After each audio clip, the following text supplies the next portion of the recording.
할렐루야. 1월 12일 새벽 예배 자리에 함께 하시는 모든 성도님들을 예수님의 이름으로 환영하고 또 축복합니다. 이 시간 함께 말씀 읽도록 하겠습니다. 오늘 우리가 함께 읽을 말씀은요, 누가복음 5장 1절부터 11절까지의 말씀입니다.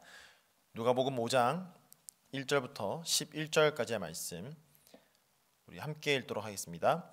무리가 몰려와서 하나님의 말씀을 들을새 예수는 게네사렛 호숫가에 서서 호숫가에 배 두 척이 있는 것을 보시니 어부들은 배에서 나와서 그물을 씻는지라. 예수께서 한 배에 오르시니 그 배는 시몬의 배라. 육지에서 조금 떼기를 청하시고 앉으사 배에서 무리를 가르치시더니 말씀을 마치시고 시몬에게 이르시되 깊은 데로 가서 그물을 내려 고기를 잡으라. 시몬이 대답하여 이르되 선생님, 우리들이 밤이 새도록 수고하였으되 잡은 것이 없지만은 말씀에 의지하여 내가 그물을 내리리이다 하고, 그렇게 하니 고기를 잡은 것이 심이 많아 그물이 찢어지는지라. 이에 다른 배에 있는 동무들에게 손짓하여 와서 도와달라 하니 그들이 와서 두 배의 채움에 잠기게 되었더라. 시몬 베드로가 이를 보고 예수의 무릎 아래에 엎드려 이르되 주여, 나를 떠나소서, 나는 죄인이로소이다 하니, 이는 자기 및 자기와 함께 있는 모든 사람이 고기 잡힌 것으로 말미암아 놀라고 세베대의 아들로서 시몬의 동업자인 야고보와 요한도 놀랐습니다.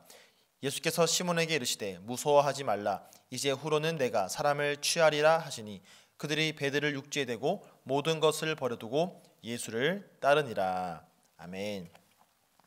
말씀을 위해서 함께 기도하겠습니다. 사랑해 주님, 감사합니다. 오늘도 우리가 주님 앞에 나와 예배드리는 이 시간, 우리의 마음을 온전히 주님께만 드리기를 원합니다. 오늘도 말씀 가운데 깨닫게 하시고 그 말씀 가지고 간절하게 주님께 기도하며 간구할 수 있는 우리 모든 심령들이 되게 하여 주시옵소서. 감사드리며 예수님의 이름으로 기도드립니다. 아멘. 오늘 우리가 함께 보는 본문 말씀은 복음서에 나오는 많은 사건 가운데서도 우리에게 가장 익숙한 사건 가운데 하나입니다. 밤이 새도록 고기를 잡으려고 하였지만 고기가 잡히지 않았던 베드로가 예수님의 명령에 따라 순종했더니 그물이 찢어질 정도로 고기를 잡았던 사건이죠. 그래서 우리가 잘 아는 찬양도 있지 않습니까? 주의 말씀 의지하여 깊은 곳에 그물 던져 오늘 그가 놀라운 일을 이루시는 것 보라. 주의 말씀 의지하여 믿음으로 그물 던져 믿는 자에게 능치 못함 없네. 우리가 예배를 통해서 자주 부르는 찬양입니다. 그만큼 우리가 굉장히 익숙히 잘 알고 있는 사건이 바로 오늘 본문 사건입니다. 여러분도 잘 알다시피 베드로는 어부입니다. 그냥 취미 삼아서 고기를 잡는 그런 낚시꾼이 아니라 직업으로 고기를 잡는 어부라는 사실이죠. 그래서 당시 이 베드로가 활동하고 있던 이 게네사렛 호수에 대해서는 누구보다 베드로가 잘 알고 있었습니다. 그런 베드로가 밤이 새도록 물고기를 잡았지만 아무런 소득 없이 다시 돌아왔습니다. 그리고는 이제 다시 그물을 씻고 있었죠. 그물을 씻는다는 것은 이제 오늘 일은 다 끝났다라는 것을 의미합니다. 마치 밤새 열었던 가게를 이제는 다 청소하고 문을 닫는 것과 마찬가지죠. 저도 군대에서 저는 이제 헌병대에 있었는데, 그러다 보니까 로테이션 근무를 통해서 이틀 또는 3일에 한 번씩 꼭 밤샘 근무를 할 때가 있었습니다. 이제 밤새도록 근무를 끝내고 내무실로 돌아와서 군화도 벗고 군복도 벗고 이제 실내복으로 갈아 입었는데, 만약에 그때 다시 누군가가 저에게 군복을 입고 군화를 신고 근무지로 나오라고 한다면 그건 정말 못할 일입니다. 군대에서야 명령을 하면 들어야 되니까 억지로라도 하겠지만 하면서도 얼마나 이것이 힘든 일입니까? 그런데 베드로는 지금 물고기 잡이를 다 끝내고 돌아와서 그물까지 씻고 있던 상황이었습니다. 이미 밤새도록 물고기 잡았지만 허탕을 치고 돌아왔기 때문에 다시 그곳으로 돌아갈 이유가 전혀 없습니다. 예수님은 물고기 잡는 것과는 전혀 상관없는 분입니다. 목수 출신이죠. 그런데 왜 그물을 씻고 있던 베드로는 그 예수님의 말씀에 행동을 바꿀 수가 있었을까요? 베드로가 이렇게 변화될 수 있었던 그 변화의 핵심은 과연 무엇입니까? 오늘 이 본문 말씀의 이 시간적인 흐름을 한번 다시 살펴보겠습니다. 1절부터 보면 먼저 무리가 몰려와서 예수님을 통해서 하나님의 말씀을 듣고자 합니다. 마침 그때 호숫가에 배 두 척이 있었고 그 배의 어부들은 그물을 싣고 있었습니다. 이제 어부들이 빠져나온 그 배에 예수님이 오르셔서 몰려온 무리에게 하나님의 말씀을 가르치십니다. 그런데 그 배 중에 하나가 바로 베드로의 배였죠. 자, 말씀을 다 가르치신 후에 예수님께서 베드로에게 말씀하십니다. 깊은 데로 가서 그물을 내리고 고기를 잡으라. 자, 이에 베드로가 하는 말이 바로 5절 말씀입니다. 시몬이 대답하여 이르되 선생님, 우리들이 밤이 새도록 수고하였으되 잡은 것이 없지만은 말씀에 의지하여 내가 그물을 내리리이다 하고. 자, 지금 우리가 살펴봤던 이 시간적인 흐름을 볼 때 아무런 소득 없이 고기잡이를 끝낸 어부 베드로가 갑자기 태도를 바꿔서 다시 그 바닷가로 가게 된 변화의 핵심이 무엇입니까? 바로 예수님의 말씀입니다.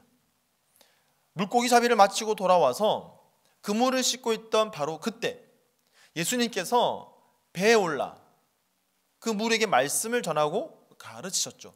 그 말씀을 가르치기를 끝내신 다음에 마치신 다음에 시몬에게 깊은 데로 가서 그물을 내리라고 말씀하신 겁니다. 그러니까 베드로 역시 그물을 씻으면서 예수님의 말씀을 다 들었던 것입니다. 예수님이 가르치시고 예수님이 전하셨던 그 말씀, 베드로가 들었던 바로 그 말씀이 베드로를 변화시킨 겁니다.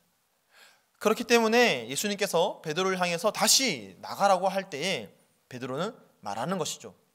우리들이 밤이 새도록 수고하였으되 잡은 것이 없지만은 말씀에 의지하여 내가 그물을 내리리이다. 베드로가 뭐라고 얘기합니까? 내가 말씀에 의지하여 행동하겠다라고 그렇게 말하고 있습니다. 여기서 이 말씀이라는 것은 단순하게 예수님께서 베드로에게 깊은 데로 가라라고 하셨던 그 말씀일 수도 있습니다. 단순하게 생각하면 그 말씀으로 생각할 수 있지만, 그러나 이 누가는 이 말씀이라는 단어를 오늘 이 본 사건에서 3번 반복하여 사용합니다. 자, 먼저 1절에서 보면요, 무리가 몰려와서 하나님의 말씀을 들을세. 그다음에 4절에서 말씀을 마치시고 시몬에게 이르시되. 자, 그리고 5절에서 베드로가 말합니다. 말씀에 의지하여 내가 그물을 내리리다. 그러니까 누가는 5장의 이 사건에서 이 말씀이라는 이 단어를 베드로가 말하기 전에 이미 의도적으로 2번 반복해서 쓰고 있습니다. 그래서 베드로가 내가 의지하겠다라고 말하는 이 말씀이 무슨 말씀을 말하는 건지, 예수님이 가라는 말씀을 의지하게 된 그 진짜 이유가 무엇인지를 의도적으로 가르쳐주고 있는 것이죠. 베드로가 의지하고 있는 이 말씀이 무엇입니까? 예수님이 가르쳐 주셨던 그 말씀. 하나님의 말씀이 베드로로 하여금 예수님의 이 명령을 따라 그의 행동을 변화시키도록 만든 진짜 핵심입니다. 무리들과 함께 들었던 그 예수님의 말씀이 주는 믿음 때문에 베드로는 모든 어부들이 다 그물을 싣고 철수하는 바로 그 시간에 다시 그물을 내리러 나갈 수가 있는 겁니다.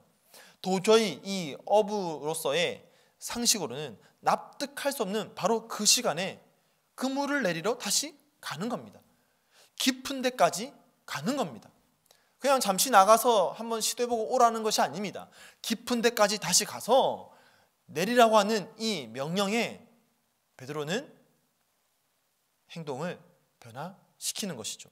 그리고 그가 들었던 그 예수님의 말씀이 주는 확신 때문에 자기 자신에게 실패를 안겨준 그 호수 속으로 다시 돌아갈 수가 있는 겁니다.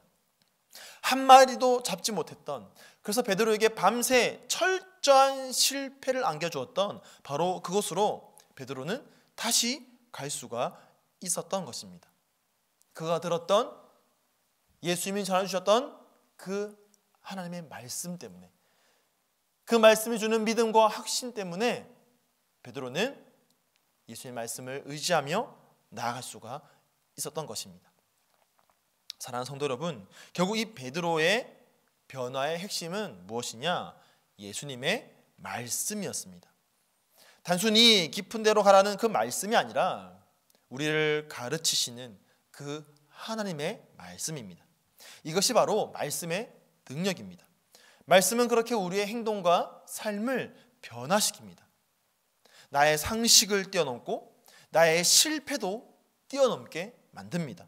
다른 사람이라면 도저히 다시는 시도조차 할 수 없는 그 일을 말씀 때문에, 바로 이 말씀 때문에 우리는 다시 할 수가 있는 것입니다. 그래서 우리는 이 말씀을 가까이 해야 합니다. 이 말씀 속에 깨달아야 합니다.